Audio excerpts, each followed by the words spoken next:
இல்லாமல்ல இறைவனுடைய பெருங்கருணையினாலே 482வது வார வளமான வாழ்விற்கு வழிபாட்டு சிந்தனைகள். இந்த வார சிந்தனை குலதேவதா ரகசியம் கண்டறியும் வழி. பொதுவாக குலதேவதையை பற்றி ஏற்கனவே பேசியிருந்தா கூட சில பேர் குலதெய்வத்தை தெரியலேன்னு சொல்கிறாங்க.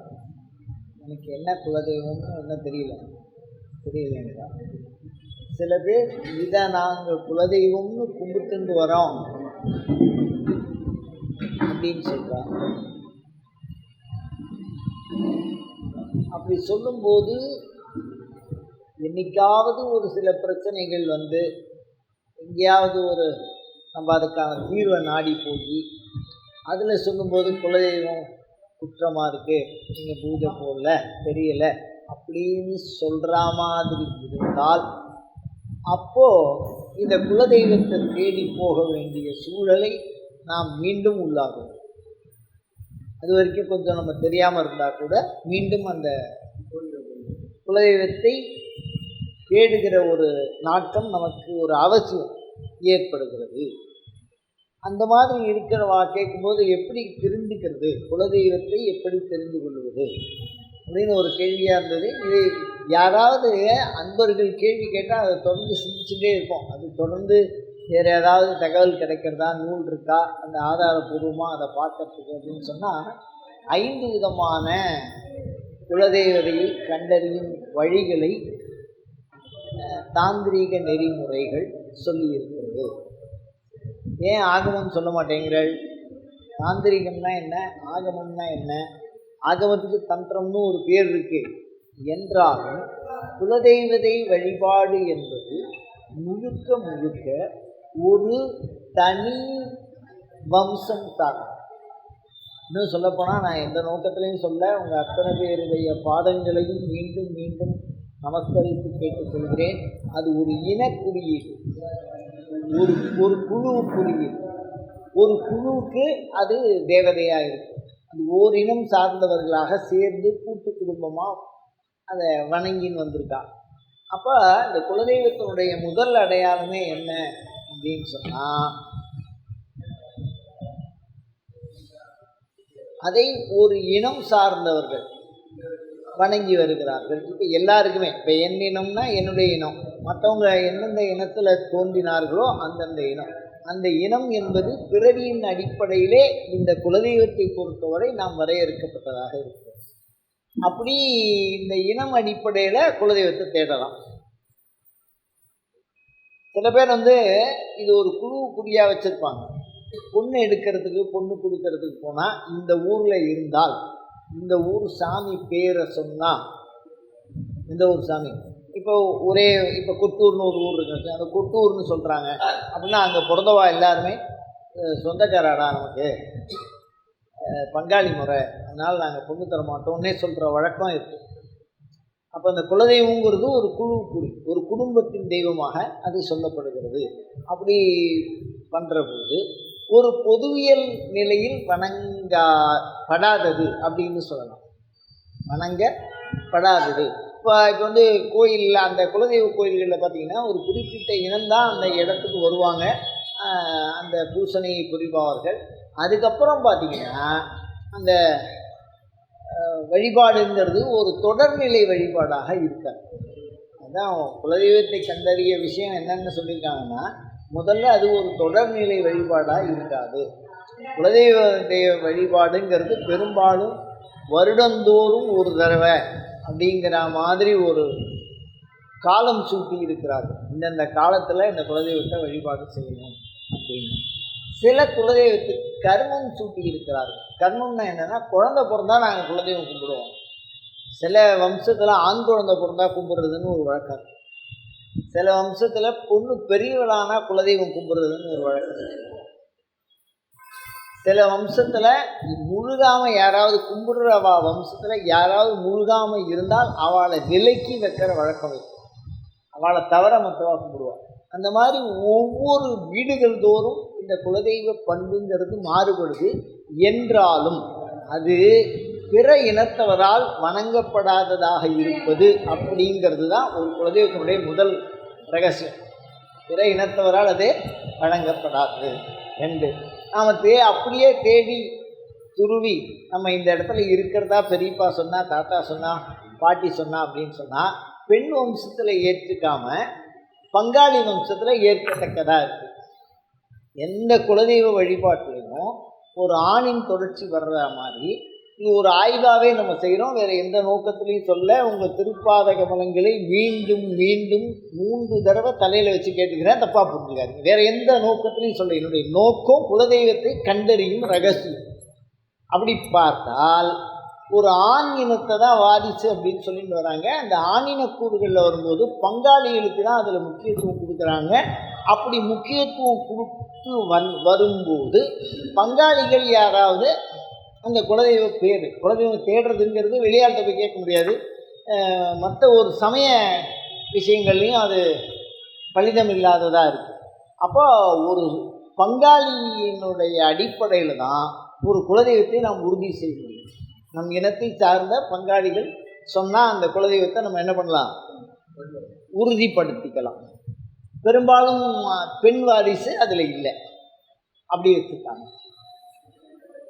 அதுக்கப்புறமும் குலதெய்வத்தை கண்டறிகிற வழி அப்படின்னு சொன்னால் சில இடங்களில் பார்த்திங்கன்னா ஒரு வீடு இருந்திருக்கு, வீட்டிலேயே தான் இதை கும்பிடுற வழக்கம் இருந்திருக்கு. அந்த கொல்லையிலையோ இல்லை வாசல்லையோ இல்லை மித்தத்துலேயோ ஏதோ ஒரு வீட்டில் ஒரு பகுதியை குலதெய்வமாக வணங்குகிற ஒரு விஷயம். பின்னாடி அது இடத்துக்கிறாரு, பங்காளி பிரச்சனை இதெல்லாம் வரும்போது அது என்ன ஆகிடுது, பங்கு பிரித்த போது அந்த இடம் என்ன ஆகிடுது, மாறுபட்டு போகுது, அது இல்லாமல் போகுது. குலதெய்வ வழிபாடு சில இடங்களில் சீனிச்சு போகிறதுக்கு முக்கியமான காரணம் அது வீடு சார்ந்து இருக்கும் பொழுது அந்த குலதெய்வம் இருக்கக்கூடிய நிலப்பகுதியானது பிறருக்கு சொந்தமாக்கப்பட்டோ மாறுபட்டோ அந்த வம்சம் என்ன ஆகிட்டே போகுது, மாறி போயிடும். அந்த இடத்த ஆக்குப்பை பண்ணுறதுனால சில சிக்கல்கள் வரும். இது ஒரு விஷயம். இன்னொன்று என்னென்னா, ஒரு குலதெய்வம் ஒரு குறிப்பிட்ட காலத்துக்கு அந்த இனத்து மக்கள் காலி பண்ணிட்டு இடம் பெயர்ந்து போயிருக்காங்க. அந்த காலத்தில் ராஜாக்கள் சில இனத்துக்கு தொந்தரவு கொடுக்குறா, இல்லை ஒரு அந்த இடத்துல எனக்கு ஒரு பொண்ணு கொடுன்னு கேட்குறா, வழக்கம் இல்லாமல் அவள் ராத்திரியோட ராத்திரியாக காலி பண்ணிட்டு போயிடுவாள். அப்படி காலி பண்ணிட்டு போகும்போது அந்த குலதெய்வத்தை ஒரு பொருளாக மதித்து பின்னாடி ஒரு கல் மாதிரியோ ஒரு பொருள் மாதிரியோ இதோ எடுத்து விடுவா கூட. இந்த குலதெய்வம் என்பது இடம்பெயர்ச்சி செய்யக்கூடியதாக இருக்கிறது அப்படிங்கிற தகவல்களை நாம் அறிய முடிகிறது. இளவரசின்னு ஒரு சாமி, அந்த சாமி திருச்சிக்கு பக்கத்தில் ஏதோ ஒரு ராஜா அவன் ஆண்டிருக்கான், ஏதோ ஒரு இனத்தில் ஒரு பொண்ணை போய் தேடிருக்கான். அந்த பொண்ணு கொடுக்க அந்த இனத்தில் உள்ளவர்கள் சம்மதிக்கலை. அதனால் அதை பொண்ணு தரோம்னு சொல்லிட்டு பங்காளி எல்லோரும் ஒன்றா சேர்ந்துட்டு கொஞ்சம் கொஞ்சமாக அந்த இடத்த விட்டு நகர்ந்து எங்களை காப்பாற்றுன்னு குலதெய்வத்தை கையில் எடுத்துகிட்டே போயிட்டான். அந்த எல்லாருமே போய் ஒரே இடத்துல குவிஞ்சு அந்த இன மக்கள் ஒன்றா சேர்ந்து வேறு ஒரு இடம், அந்த ஆட்சி செல்லாது, அந்த மன்னருடைய ஆட்சியை தாண்டி வெளியில் போகிறான். வெளியில் போய் காடு நிலம் கொஞ்சம் கடந்து போய் வெளியில் அந்த சாமி வச்சு கும்பிட்றான். அப்படி கும்பிடும்போதே அந்த குலதெய்வம்னா அந்த வீட்டில் என்னென்னா, வீட்டில் அந்த இறப்பு பிறப்பு அப்படின்னு சொன்னால் அந்த குலதெய்வத்துக்கு பூஜை பண்ண மாட்டேங்கிறான். அந்த வழியில் இது குலதெய்வம், இது இடம் பெயர்ந்தது அப்படின்னு அதை கொண்டு ஒரு இடத்துல வச்சு வழிபாடு பண்ணியிருக்கான். அப்படி வரும்போது அது ஒரு இனக்குழு வழிபாடு உடையதாக இருக்கிறது. அப்போ இடம்பெயர்ப்புங்கிறது குலதெய்வத்துக்கு என்ன உண்டு, அந்த ஊர் சாமி இந்த ஊருக்கு வருது, இந்த ஊர் சாமி அந்த ஊருக்கு வருதுன்னு குலதெய்வத்தை தான் மாற்ற முடியுமே தவிர மற்ற சாமியை மாற்ற முடியாது. ஏன்னா இடக்குறியீடு சிவபெருமானுக்கு உரியது. திருக்கடையூரில் இருக்கக்கூடிய சிவபெருமான் 3 தலைமுறை இல்லை 4 தலைமுறையில் எப்போதுமே அழிய மாட்டார், அதே இடத்துலே இருப்பார். ஒரு சிவன் கோயில் முழுவதுமாய் அழிந்து விட்டது அப்படின்னா இந்த இடத்துல சிவன் இருந்தது அப்படின்னு தெரிஞ்சால் அந்த இடத்துலேருந்து கலாதர்ஷனம் பண்ணலாம் சிவனை முடியும். அந்த இடம், அந்த சாநித்தியம் நகரவே நகராது. ஆனால் குலதெய்வம் எதை மையப்படுத்தி இருக்குது அப்படின்னா தன் இனம், தன் கொழுந்து, தன் குலம், தன்னுடைய தொப்புள் கொடி உறவுடையவனிடத்திலே குலதெய்வம் மாறி வாசம் செய்வதற்கு உண்டான வாய்ப்பை அது இருக்குது. அதனால் இடம் போயிடும். அவன் எங்கே போகிறானோ அங்கே போகலாம். ஒரு உதாரணம் பாருங்கள், நம்ம மலேசியாவில் இங்கேருந்து ஏதோ ஒரு குலதெய்வக்காரா இங்கேருந்து அங்கே போயிருக்கா. எப்படி போகிறா அப்படின்னா, ஏதோ ஒரு பணிக்காக வேலை நிமித்தமாக கப்பலில் வச்சு அழைச்சின்னு போகிறா. அடிமையாக விற்கப்படுகிறார்கள், கடத்தப்படுகிறார்கள், அடிமைப்படுத்தப்படுகிற அரசர்கள் காலத்தில். அப்படிலாம் பண்ணும்போது அங்கே போனோன்னே ஒரு காலத்தில் அவன் வாழணும்னு நினைக்கும் போது அந்த குலதெய்வத்தை கூப்பிடுறான். அப்போ அந்த குலதெய்வம் நான் இங்கே இருக்கேன்டா அப்படின்னு சொல்லி இங்கே இருக்கிற குலதெய்வத்தை நேரடியாக மாற்றி வெளிநாடு கூட குலதெய்வம் போகும். அவ்வளோ வல்லமை இருக்கிறது. இந்த இடம் மாற்றம், சமயத்தை பரப்புவது என்பது வேறு, குலதெய்வம் என்பது வேறு. நல்லா புரிஞ்சுக்கணும். அப்போ அந்த இனத்தோட என்ன ஆகுது, அப்படியே எடுத்துன்னு போயிடுவான். அந்த சாமியை எடுத்துன்னு போய் அங்கே வச்சு அங்கே வழிபாடு பண்ணி கோயில் பண்ணுவாள். அந்த இடத்த அந்த குலதெய்வம் அப்படி போயிருக்குன்னா அந்த பிரதேசத்தில் உள்ளவாளால் யாரும் அந்த குலதெய்வத்தை தாண்டி தான் தொந்தரவு பண்ண முடியும். அந்த குலதெய்வம் முன்னாடி நிற்கும். அது எந்த தொந்தரவாக இருந்தாலும் சரீரத்தை பாதுகாக்கிறதால குலதெய்வம் மாதிரி யாராலையும் முடியாது. அதனால் நின்றுக்கோங்க, முன்னாடி நின்றுக்கோங்க. அப்போ இங்கே நாங்கள் இடம் பெயர்ந்து அதுவே சொல்லியிருக்கேன். இன்னும் ஒரு இடங்களில் பார்த்திங்கன்னா ஒரே ஒரு பங்காளியாக இருப்பான், அண்ணன் தம்பியாக இருப்பான். பூஜை பண்ணும்போது குலதெய்வ முறைகள், அதாவது எல்லோரும் சேர்ந்து தான் பண்ணோம், தனியாக பண்ணக்கூடாது அப்படின்னு வரும். அப்படி என்ன ஆகுனா, இந்த அண்ணா தம்பிலாம் அடிச்சுப்பான், சேர்ந்து வரமாட்டான். இவன் வந்தால் அவன் வரமாட்டான், அவன் வந்தால் இவன் வரமாட்டான். அப்படிங்கிறனால அந்த பூசணி முறை அப்படியே கொஞ்சம் கொஞ்சமாக போயிடும். அப்படி போகிற போது இந்த குலதெய்வம் என்ன பண்ணும் அப்படின்னு கேட்டிங்கன்னா, அது சீனிச்சு போகிறதுக்கான வாய்ப்பு இருக்குது.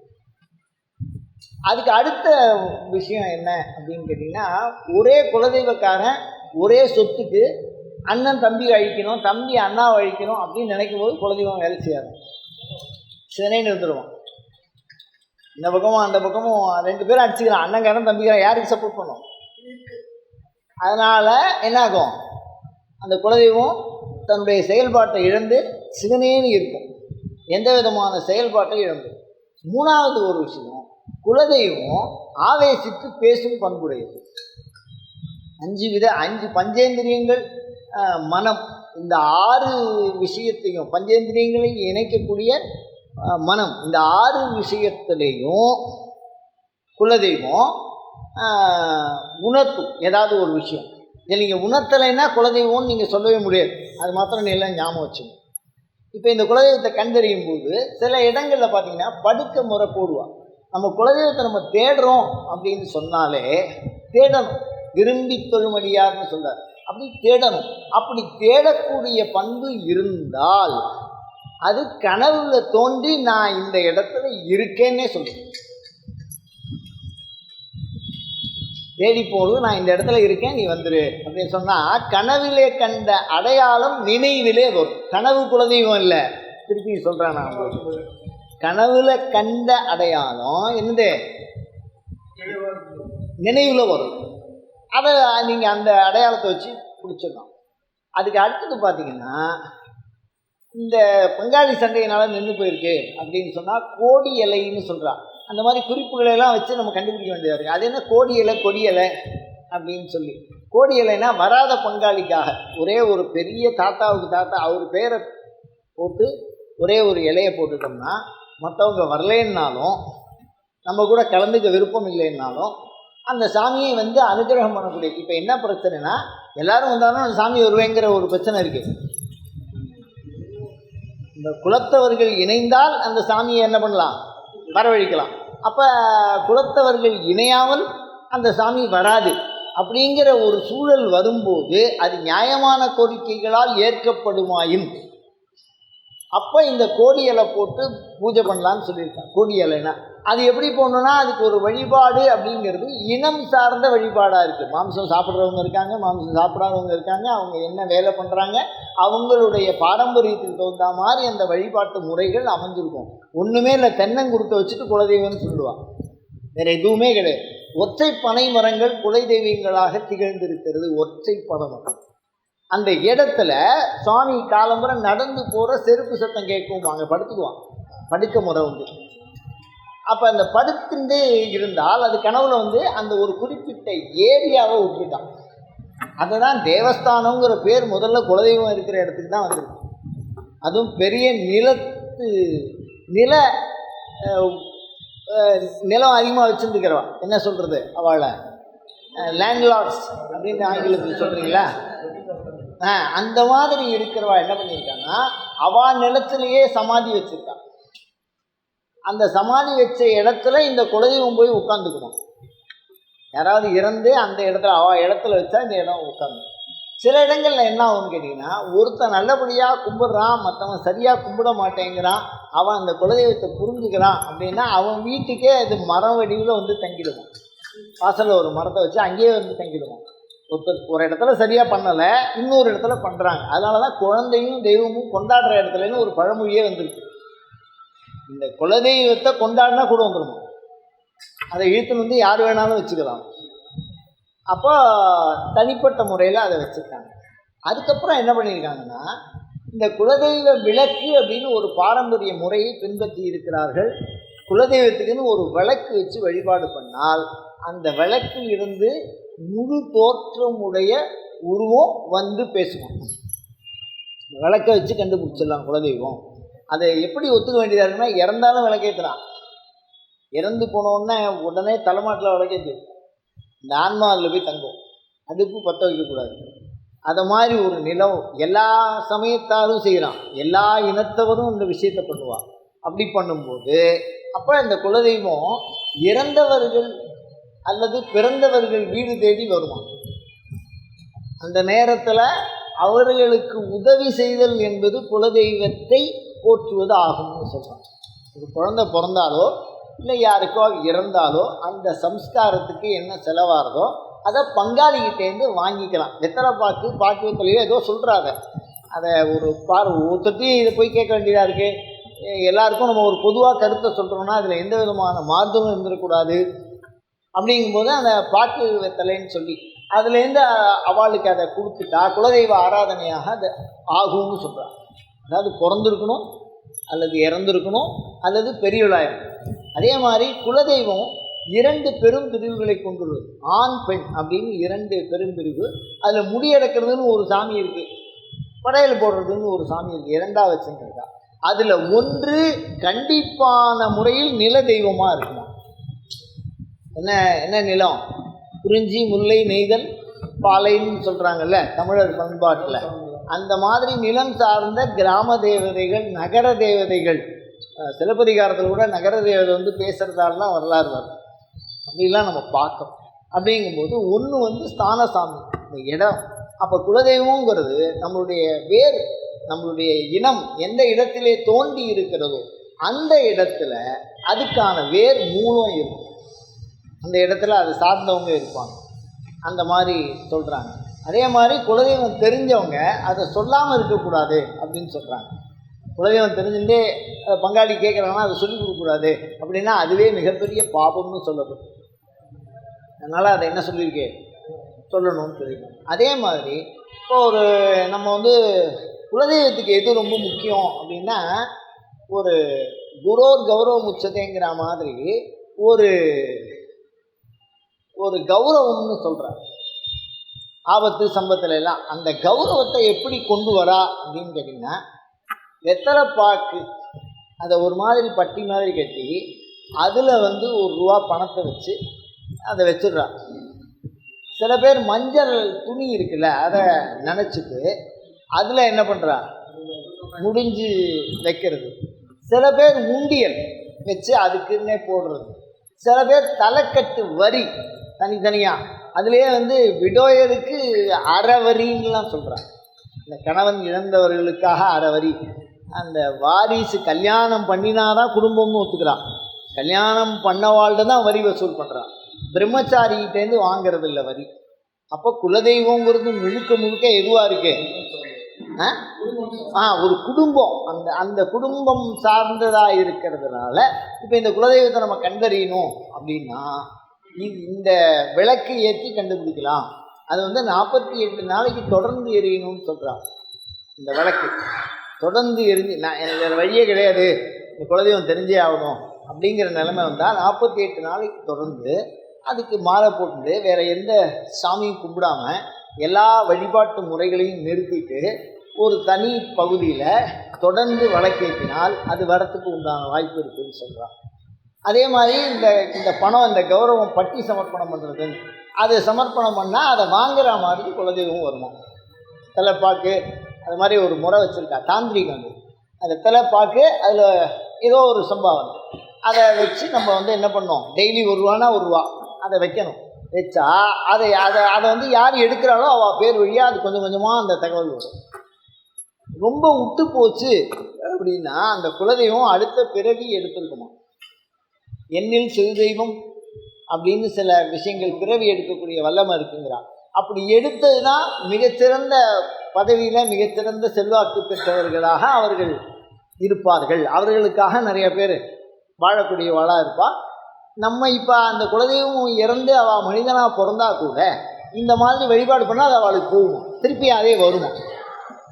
பித்ரு தேவதை ஆராதனை மாதிரி அவளுக்கு திருப்பி வரும்னு சொல்கிறாங்க. அதனால் அந்த பட்டி மரியாதைன்னு சொல்கிறாங்க. ஊர் பக்கத்தில் அதை பட்டி மரியாதைன்னு சொல்கிறாங்க. வெத்தலை பாக்கு வச்சு அதில் 1 ரூபா பணம் அதை கட்டி வச்சுருவான்.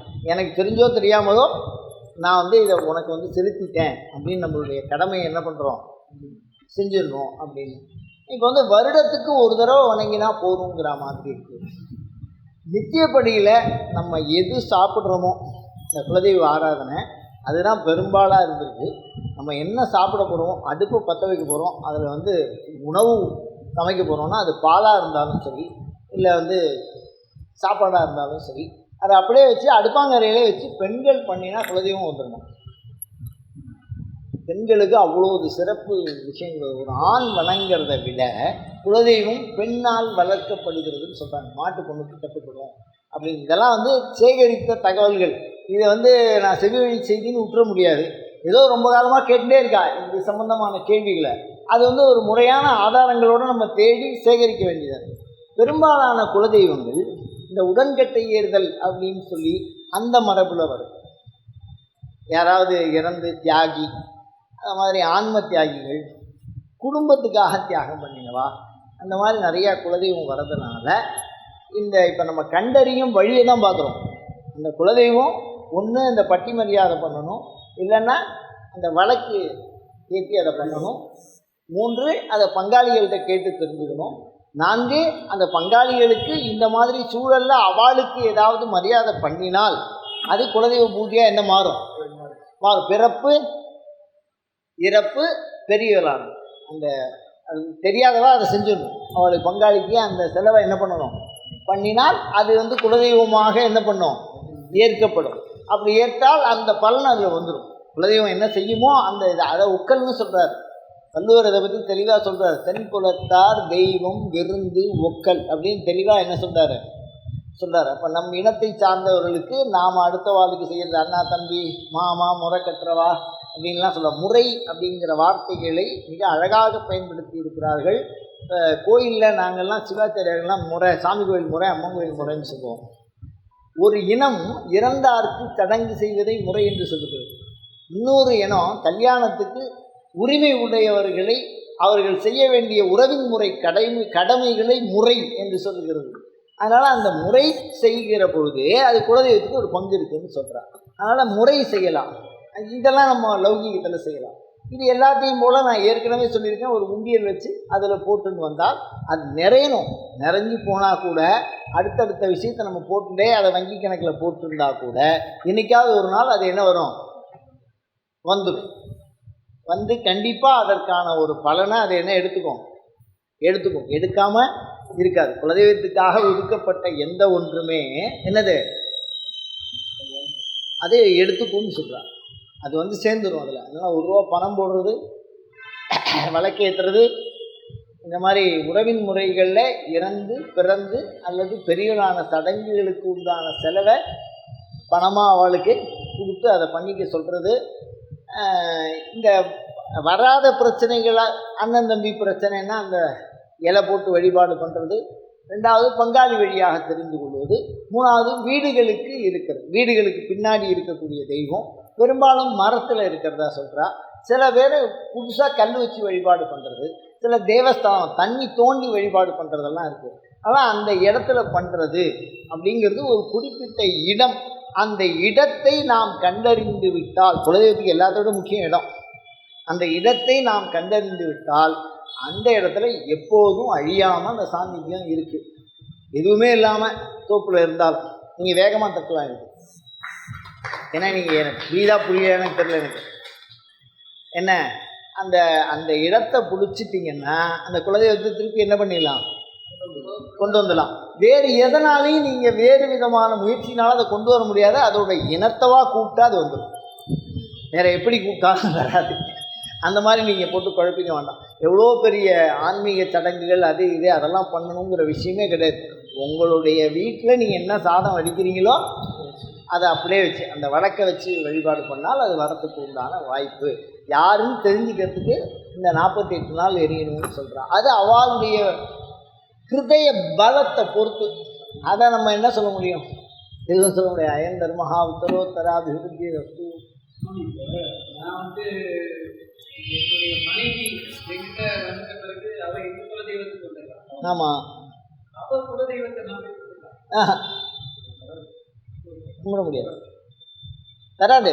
அவைக்கு வந்துட்டா வர உங்கள் உலகத்தோடு சேர்ந்துடுறால. நான் ஒரே ஒரு கேள்வி கேட்குறேன், நீங்கள் கோச்சிக்காதீங்க.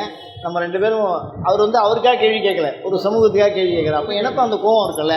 நான் அமெரிக்காவில் சிட்டிசன் ஆகிட்டேன், எனக்கு எல்லா கார்டும் கொடுத்துட்டா, எனக்கு இங்கே கொடுப்பானா? எனக்கு கவர்மெண்ட் வேலை கொடுப்பானா சொல்லுங்கள்.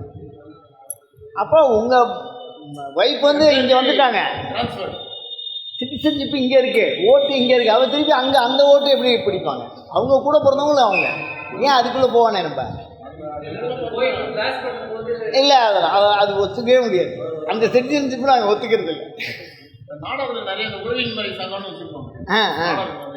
சொல்கிற முறை உறவின் முறை சங்கம். அதில் அந்த ஒரு பண்பு இருக்குது. நீங்கள் அது எப்படி மாற்றினாலும் நீங்கள் அந்த வாரிசுக்கு தான் முக்கியத்துவம் கொடுத்தணும். 2 இடத்துல குலதெய்வம் வராது. நீங்கள் உங்களுடைய மனைவி குலதெய்வத்தை போய் நீங்கள் கும்பிடுறீங்க அப்படின்னு சொன்னால் கூட, அதனால தான் உங்கள் கால்களில் நான் திருப்பியும் கேட்டுக்கிறேன், என் தலையில் வச்சுன்னு கேட்டுக்கிறேன்.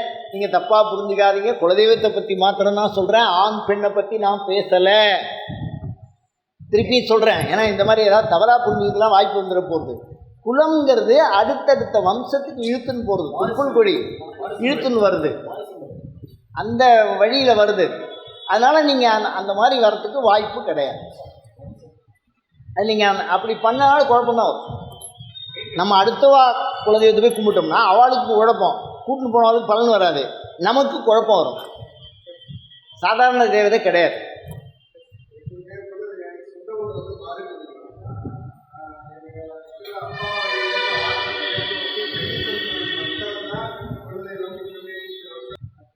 இல்லை, நான் என்ன சொல்கிறேன்னா, நான் சொல்கிறது குலதெய்வம் இல்லை, அது நீங்கள் புரிஞ்சுக்கணும். உங்கள் இனம், உன் சொந்தக்காரன், நீ தான் எனக்கு ஆதார் கார்டு கொடுக்கணும்னா நீ தான் கை வைக்கணும், நான் வைக்க முடியாது, நான் அதில் தலையிட முடியாது.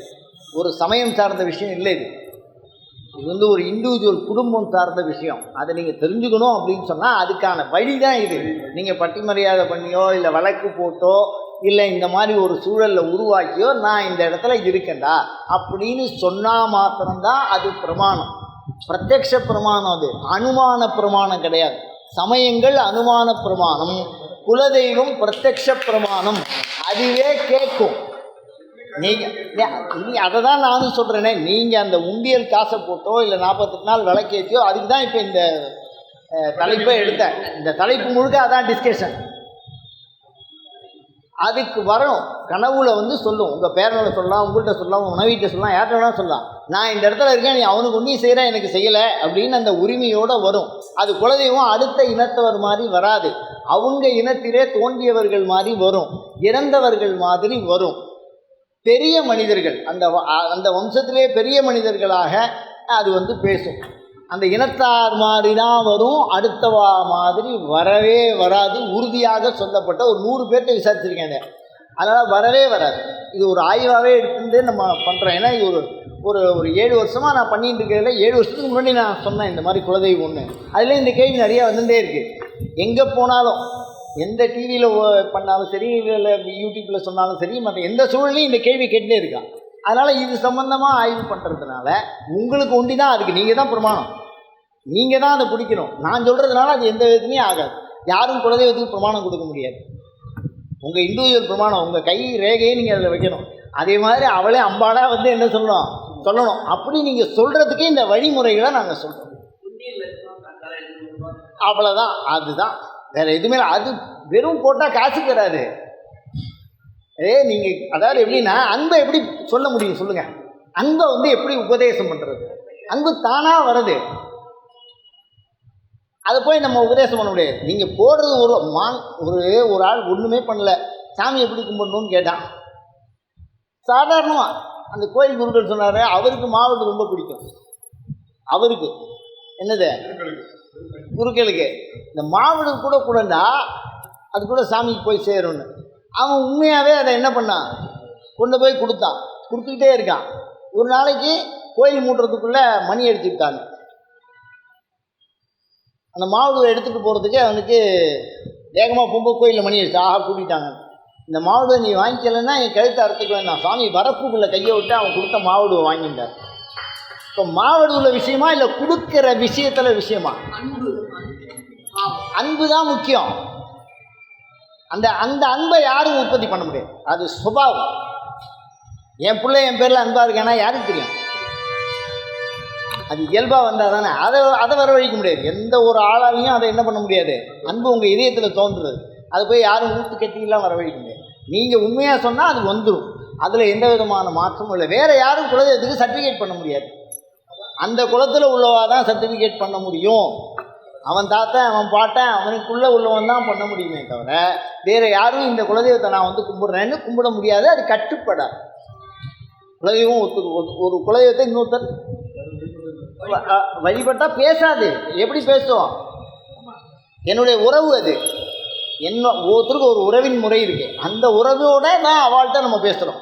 அடுத்த மாறுபட்ட உறவாக நம்ம பேசுகிறது இல்லை. அவள்கிட்ட மதிச்சா தானே. உங்கள் வீட்டு குலதெய்வத்துக்கு என்னை எப்படி நான் மதிப்பு? உங்கள் வீடு, உங்கள் பத்திரம், உங்கள் இடம், அந்த இடத்துக்குள்ளே நான் நுழைஞ்சிட முடியுமா? இது என் இடம்னு சொல்ல முடியுமா? நீங்கள் அனுமதி கொடுத்தா தான் நான் உள்ளே வரலாம். அப்படியே கொடுத்தாலும் அது என் பேரில் வருமா? நீங்கள் எழுதி கொடுத்தா தான் வரும். அந்த மாதிரி ஒரு உறவின் முறை. அந்த இடத்துல நம்ம கையில் எந்த விஷயமும் இல்லை. இது வெறுன அன்பே சிவமாவது யாரும் அறிந்தாலும் ஞான் அம்மானு கூப்பிட வந்துடும். அதுக்கு நான் என்ன மந்திரம் எழுதுறதுன்னா ஆகத்தில் இல்லை. பார்வதிக்கே அந்த நிலைமை. காளிதாசன் சொல்கிறான், பார்வதி கல்யாணத்துக்கு போகும்போது மேனா சொல்கிறான், நம்ம குலசாமி கும்பிட்டு போ அப்படின்னு. பார்வதி லோகத்தை ஆள்றவ பிறவி எடுக்கும்போது என்ன பண்ணுறான்? குலசாமியை கும்பிட்டுமா. அவள் போய் கும்பிட்டு ஆகணும். கும்பிட்டா அந்த குலம் விளங்கும். அப்படின்னா ஸ்ரீசைலம் நரசிம்மரை சொன்னதா இருக்குது. கல்யாணத்துக்கு ஸ்ரீசைலம் நரசிம்மர் அவர்தான் குலதெய்வம் சொன்னதா? ஆமாம், குலதெய்வம்னா நீங்கள் அதுக்கு கட்டுப்பட்டு தான் ஆகும். இன்னைக்கு ராஜா இருந்தாலும் பள்ளிக்கு புள்ள தான். அந்த வம்சத்துலேருந்து வந்ததுனால அவா சொன்னது தான் அதுக்கு பிரமாணம். அதுதான், வேறு யாரும் அதை பிரமாணம் கொடுக்க முடியாது. இப்போ வழக்கேற்ற சொல்கிறோம், காசு கொடுக்க சொல்கிறோம். அந்த வம்சத்தை உண்டு பண்ணக்கூடிய பெரியவளானது வம்சத்தை அறுத்து செல்லக்கூடிய மரணம், வம்சத்தை தரக்கூடிய பிறவி, இது கூட தான் சம்மந்தப்படுது. அந்த இடத்துக்குள்ளே தான் அந்த செலவு பண்ணுங்கன்னு நான் சொல்கிறேன். அப்படி செலவு பண்ணால் அந்த தோஷம் அதில் போகும். அவ்வளோதான். ஆண் தெய்வம் பெண் தெய்வம் அது நமக்கு தெரியாமல் விட்டதே தவறு. தெரிஞ்சிக்காமல் விட்டதே தவறு, நம்மளுடைய குற்றம். கல்லா பிழை, கருதா பிழை. எப்படி அப்பாவை மறந்துட்டேன் அம்மாவை மறந்துட்டேன்னு நான் சொன்னால் அப்பா அம்மா எவ்வளோ வருத்தப்படுவா, அந்த மாதிரி குழந்தையும் வருத்தப்படும். நான் இதை சினந்து சொல்கிறேன், வருத்தப்பட்டு சொல்கிறேன். இந்த வார்த்தையை நம்ம எப்படியோ மிஸ் பண்ணிட்டோம். அப்பாவை மறந்துட்டேன் ஒரு பையன் சொல்கிறான், பாருங்க அமிச்சா அப்பாவை மறந்து வச்சுருக்கு அப்படின்னா அவள் அப்பா அம்மாவுக்கு எவ்வளோ வருத்தம் வரும். அந்த வருத்தம் வரும். அந்த அன்பை வரவழைக்க முடியாது. அந்த அன்பு மாத்திரம்தான் வேலை செய்யும் இந்த இடத்துல. வேறு எந்த சாஸ்திரமோ தந்திரமோ எதுவுமே வேலை செய்யாது. அதனால் மாவுடு வைக்க சொன்னார்னா 2 தடவை மாவுடு வாங்கி வாசலில் வச்சுட்டோம் அப்படின்னு நினச்சிட்டா. ஒருத்தனுக்கு சாமியை பிடிக்காது சார். அவன் என்ன பண்ணுவான், ஒரு கல் எடுத்து ஓங்கி அடிப்பான் அந்த சாமிக்கிட்ட. அது மாதிரி அடிச்சுட்டே இருந்தான் தொடர்ந்து. ஒரு நாளைக்கு குருக்களுக்கு வருத்தம், ஒரு நாளைக்கு குருக்களுக்கு வருத்தம், என்னடா சாமி கல்லால் அடிக்கிறேன், நான் பூஜை பண்ணிட்டு வரேன், அது மாதிரி அடிக்காத அப்படின்னு இவர் குறுக்க போய் நின்றுட்டார். யாரு? குறுக்க. அப்படி குறுக்க நிற்கிற போது நம்ம எல்லாரும் என்ன நினைப்போம்? அவர் காப்பாற்ற வேண்டிய கடமை, அவர் நின்றுட்டார். அவன் இது எதுக்கு அப்படின்னு வரும்போது அவன் சொப்பனத்தில் சொன்னாரான், ஏன்னா அவன் அடித்தாலும் என்கிட்ட எதுவும் கேட்டிருக்க மாட்டான், நீ என்னை கேட்டு எதுவும் தொந்தரவு பண்ணிடாத, இப்போ ஏதாவது கொடுத்து அவன் அடிச்சிட்டானா அந்த கோபத்தில் என்ன போயிடுவான், போயிடுவான். அந்த இருத்தல் இயல்போடு செய்கிறான். அவனுக்கு கோபம், அந்த கோபத்தை அவன் என்ன பண்ணுறான், அடிக்கிறான். அது அந்த ஒரு பிரச்சனையோடு என்ன முடிஞ்சிடும், வேற எந்த பிரச்சனையும் முடியாது. நீ போய் என்னை தடுத்ததுனால இப்போ பஞ்சாயத்து வைக்க போகிறான், என்னை அங்கே கூப்பிடுவான், நான் இப்போ போய் ஆகணும்னா அடியமாய் நான் சிவனை இருந்துருவேன். அப்படி ஒரு நெருக்கம். எதுக்கு இதை சொல்கிறேன்? குலதெய்வத்தோட பண்பு. நான் அடிக்கடி சொல்கிற வழக்கம் உண்டு. ஒரு சிவாச்சாரியார் சாமி எப்படி இருக்குன்னா பன்னி மாதிரி இருக்குன்னா, அவன் பன்னி மாதிரியே என் முகத்தை இப்படி திருப்புங்க அப்போ தான் வரும் அப்படின்னு சொல்லிவிட்டார். அது மாதிரி திருப்பினா தான் வருது. அவன் அந்த மாதிரி தியானம் பண்ணிவிட்டான். அதனால் குலதெய்வம் உங்களுடைய தியானத்தில் இருக்குது. அதனால் நீங்கள் அதை இறுக்கி என்ன பிடிச்சிக்கணும், வழிபடும் முறை. ஒரு தாய்க்கும் ஒரு மகனுக்கும் உண்டான தொப்புள் கொடி உறவு. நீ உன் புள்ள மேலே பாசமாயிரு, உன் கையில் பிள்ளை உனக்கே அடைக்கலம் புதுக்கும் நம் அச்சத்தால். கைப்புள்ளேன்னு சொன்னார். கைப்புள்ளையை பிடிச்சிக்கோன்னா அந்த கைப்புள்ள அம்மாட்ட சொல்லுமா? மாணிக்கவாசகர் சொல்கிறார், வெறுத்து போய் சொல்கிறார். அன்பு எப்படி இரும்பனைய பாவையின் சுவாமி கட்டி தழுவிக்கிறாரா? அவர் எப்படி இருக்காரு? இரும்பில் கட்டின பொம்மை மாதிரி இருக்காரா? உணர்ச்சி எதுவும் இல்லைன்னா அப்புறம் எப்படி வழிபாடு வரும்? அதெல்லாம் பற்றி கதறிட்டார். விரும்பி தொழுமணியார் விழிநீர் மல்கி மெய்ப்புலகம் அரும்பி ததும்பிய ஆனந்தமாகி அறிவிழந்து சுரும்பிற் கழித்து மொழி தடுமாறி அப்படின்னா தானா அம்பாள் முன்னாடி வந்து என்ன நின்றுடுவா? எல்லாரும் சொல்லியாச்சு, 500 ரூபா பணம் கொடுத்துருவோம், நீங்கள் கிளம்புக்கு பண்ணிடுங்கோ அப்படின்னா வருவாரான்னா? அவருக்கு அந்த காசு தேவையாக இருந்தால் இப்படி அவர் அதை மதிக்கலையே. ஏன்னா குலதெய்வங்கிறது வேறு, அதோட பண்பு வேறு, அதோட இருத்தல் இயல்பு வேறு. அது அன்புக்கு ஒன்றிய உணர்வுக்கு மாத்திரம் கட்டுப்பட்டதாக இருக்குது, அது செயலுக்கு கட்டுப்பட்டதா என்ன இல்லை. அதனால் தெளிவாக சொல்வார், எந்த விழிக்கும் வினைக்கும் வெளி நின்றதால். விழிக்கும் வினைக்கும் குலதெய்வம் விலகி நிற்கிது. நான் செய்கிற கர்மாவை ஏற்றுக்கலை, வெளி நின்றதால். அதே வார்த்தையை அவர் பக்தியோடு கும்பிட்டா இவன் என்ன பண்ணாலும் விழிக்கும் வினைக்கும் வெளி நின்றதான். பார்த்தா அவன் கூப்பிட்டா அங்கே வந்து நிற்பான்.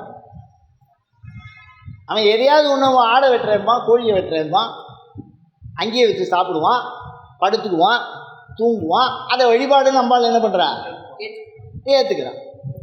நீ என்ன வினை பண்ணாலும் அதை பூஜையாக என்ன பண்ணுறாவ? விழிக்கும் வினைக்கும் வெளின்றதுக்குள்ளேயே 2 விஷயம் இருக்குது. ஒத்து வந்தால் படுக்க முறைன்னா என்ன பண்ண போகிறோம்? குலதெய்வத்தில் படுக்க முறை போட்டால் கனவு வரும்னு சொன்னால் என்ன பண்ண போகிறோம்? பெரிய முயற்சியா? ஒரு கொசுவலை கட்டினா படுக்க போகிறோம், தூங்க போகிறோம். அந்த தூங்குறத வழிபாடுன்னு ஏற்றுக்கிறான்பா. அப்போ அந்த ஊரில் தங்கணுங்கிறான், தங்கணுங்கிறான். திருக்கடையூரில் கூட நாங்கள் சொல்லுவோம், 3 இரவை திருக்கடையூரில் கழித்தால் அவளுக்கு ஏம பயம் கிடையாது. அப்போ நம்ம என்ன பண்ண போகிறோம்? தூக்கம் என்பது எல்லா முயற்சிகளையும் அற்று இருத்தல். இறைவன் ஏற்றுக்கிறான் அவனுடைய கருணையினால். அயம் தர்மஹா உத்தரோத்தராபிவிருத்திரஸ்து. அடுத்த வார சிந்தனையாக 6 வகை சமயம் மாறும். அயம் தர்மஹா உத்தரோத்தராபிவிருத்திரஸ்து.